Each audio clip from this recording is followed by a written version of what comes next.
We all heard stories about things that had great beginnings but very poor endings. Well, you find the story of King Uzziah in 2 Chronicles chapter 26, and that kind of really describes him. He began as a very godly man who was close to the Lord, made great strides spiritually for himself and for Israel. But then the Bible tells us that his heart was lifted up with pride, and because of that, he became very presumptuous, and he took upon himself something that he should not have. In fact, he entered the temple to burn incense, which was only for the priests to do.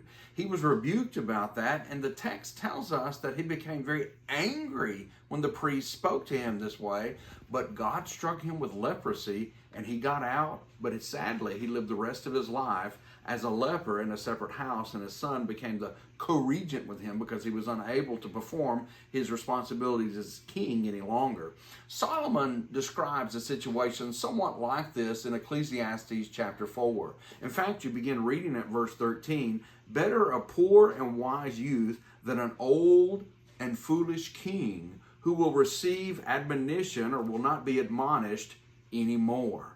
And when you look at this text in the last 4 verses of chapter 4, it's really about a description of a man who begins much like Uzziah, a humble man, a young man, and yet his situation develops in such a way that he becomes the very opposite of that. In fact, it tells us, for he comes out of prison to be king, although he was born poor in his kingdom. Kind of reminds you of Joseph, someone who was poor, someone who came out of prison, someone who had little background, and yet became king. Solomon continues by saying, "I saw all the living who walk under the sun, they were with the second youth who stands in his place." In other words, it comes to a point to where this king eventually develops such an attitude and such an animosity in the hearts of the people who are following him.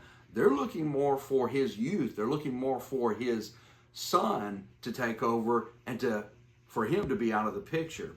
And it says, "There is no end of all the people over whom he was made king." He was very successful, yet those who come afterward will not rejoice in him.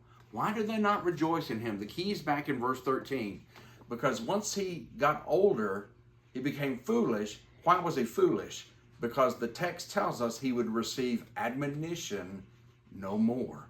In other words, he wasn't willing to listen to anyone. He was stubborn. He was prideful. He was ready to do everything his own way by taking no consideration for anyone else. It was his way or the highway, much like Uzziah. We need to pray that the leaders in this world will be much like those who were described here as the young and wise rather than the foolish who will receive admonition no more.